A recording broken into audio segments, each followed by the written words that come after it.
Belum kita masuk materi, absen dulu ya. Iya, Pak. Ya, Pak. Mas Imam. Hadir, Pak. Mbak Suliha. Hadir, Pak.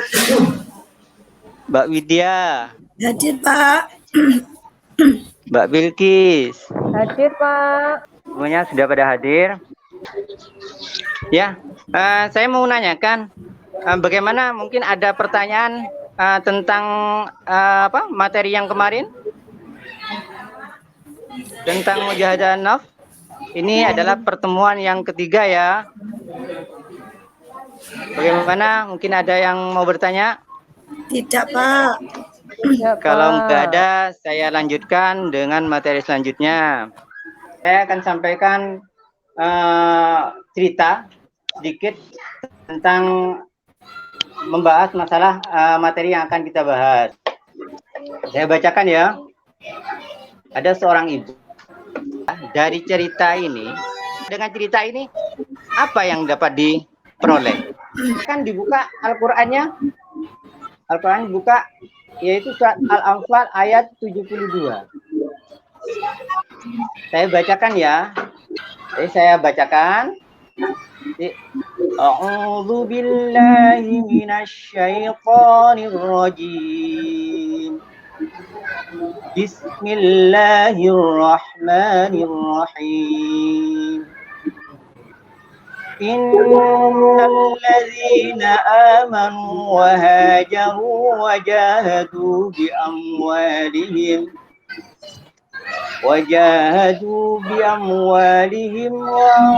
وأنفسهم في سبيل الله والذين آووا ونصروا أولئك بعضهم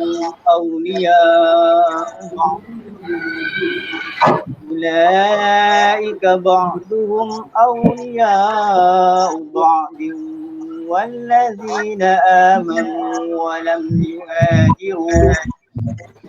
ولم يهاجروا ما لكم من ولايتهم من شيء حتى يهاجروا وإن استنصروكم في الدين فعليكم النصر إلا على قوم بينكم وبينهم ميثاق والله بما تعملون بصير. Ya, nanti setelah ini kita baca bersama-sama surat Al-Anfal ayat ke-72. Di situ menceritakan tentang apa? Lanjut kita ke surat Al-Hujurat. Jadi, tolong kalian cari, manfaatkan handphone kalian untuk mencari tafsir yang berhubungan dengan surat Al-Hujurat. Ya. Cari tafsirnya, kalian catat apa persamaan tafsir satu dengan tafsir yang lain. Di situ banyak sekali, yaitu tafsir Ibnu Katsir, ada tafsir Burasihab, ada tafsir Al-Muragi, dan banyak sekali. Tolong nanti ditulis, kalian cari persamaannya di mana, perbedaannya nanti di mana. Selanjutnya saya akan bacakan surat yang tentang husnudzon. Tentang husnudzon. Ini sangat sedikit sekali. Nanti tolong anak-anak untuk menghafalkan tentang husnudzon. Ini saya bacakan ya. Nanti kalian juga bersama-sama buat kelompok untuk membaca. A'udzu billahi minasy syaithanir rajim. Bismillahirrahmanirrahim. Ya ayyuhalladzina amanu ijtanibu katsiran minadh-dhanni inna ba'dadh-dhanni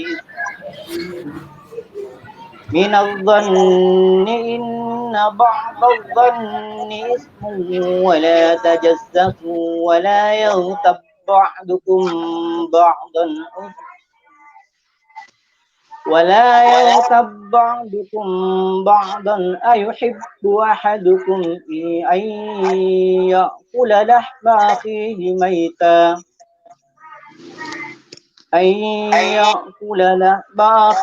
ميتا فكرهتموه واتقوا الله إن الله تواب رحيم. Alhamdulillah. Bagaimana? Tolong nanti dicari juga artinya. Nantinya. Terus nanti manfaatnya apa? Ya, manfaatnya apa? Setelah membaca surat ini, dan kira-kira di situ menjelaskan tentang apa? Asbabun nuzulnya, nah itu tolong nanti di tuliskan. Kalau enggak, sebagian akan saya bacakan, yaitu sebagian asbabun nuzul tentang surat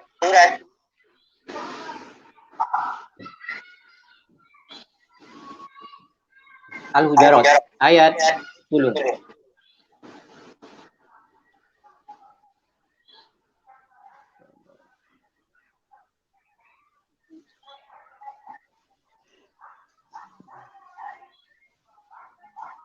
Pertama, yaitu adapun isi kandungan surat Al-Hujurat yang diantaranya adalah perselisihan, pertengkaran, serta perpecahan akan menjauhkan dari nikmat Allah. Yang kedua, wajib bagi orang muslim untuk mempertahankan persatuan. Jadi tidak boleh berselisih.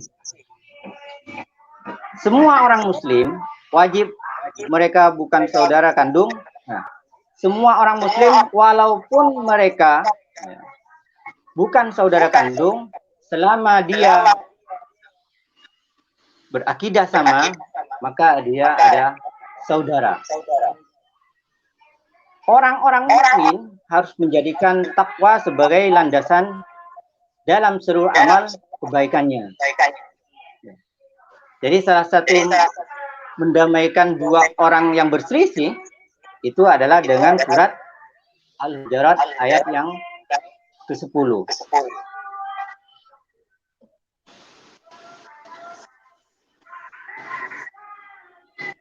Manfaat perilaku kontrol diri.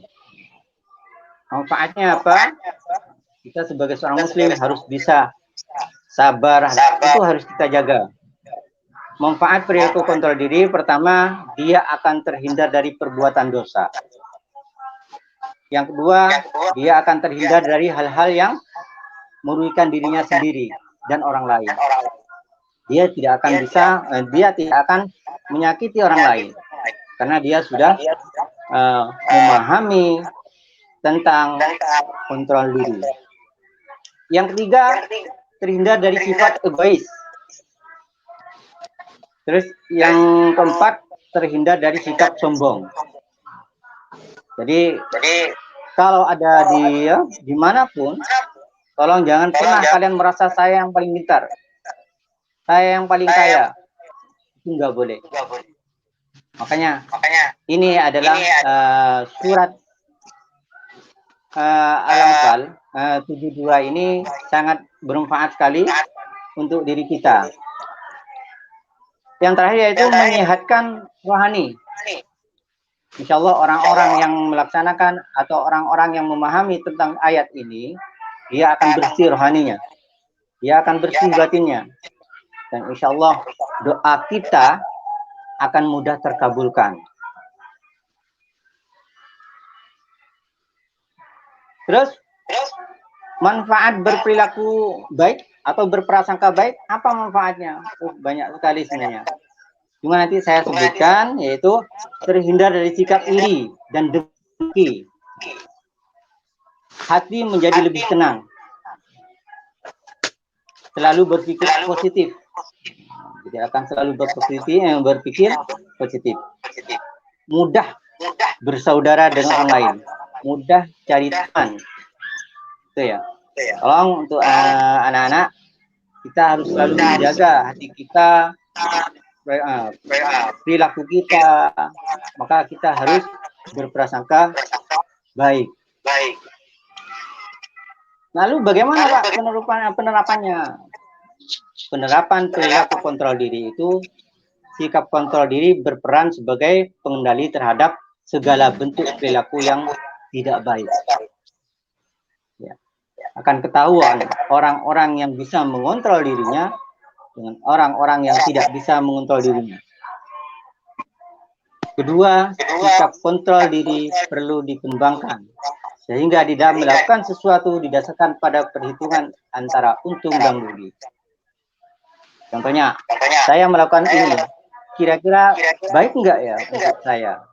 Maka kita harus memperhatikan hal buruk atau untung ruginya. Selanjutnya, perilaku kontrol diri sangat penting agar manusia tidak terjerumus ke dalam perilaku sesat. Apalagi dengan zaman sekarang ini. Kalau kita tidak bisa mengontrol diri kita, maka kita lah yang akan terjerumus.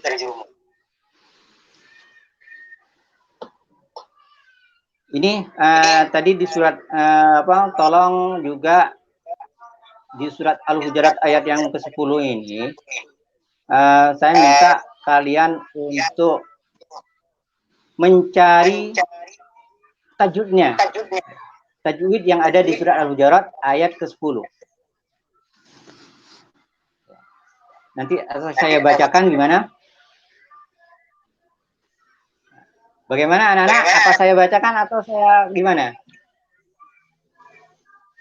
Ya, insya Allah saya bacakan ya. Iya, Pak. Tolong nanti di rumah bisa kalian cari. Ini sangat pendek sekali ayatnya. Saya bacakan tadi. A'udzu billahi minasyaitonir rajim. Innamal mu'minuna ikhwatun fa'aslihu baina akhawaykum wattaqullaha la'allakum turhamun. Innama. Salah satu innama. Ini bacaan guna. Karena terdapat huruf non yang bertasdid. Adapun cara bacanya dengan mendengungkan serta ditahan sesaat. Innama. Doa kafaratul majlis. Subhanakallahumma wa bihamdika asyhadu an la ilaha illa anta astaghfiruka wa atubu ilaik. Assalamualaikum warahmatullahi wabarakatuh. Waalaikumsalam. Waalaikumsalam warahmatullahi wabarakatuh. Waalaikumsalam warahmatullahi wabarakatuh. Sure.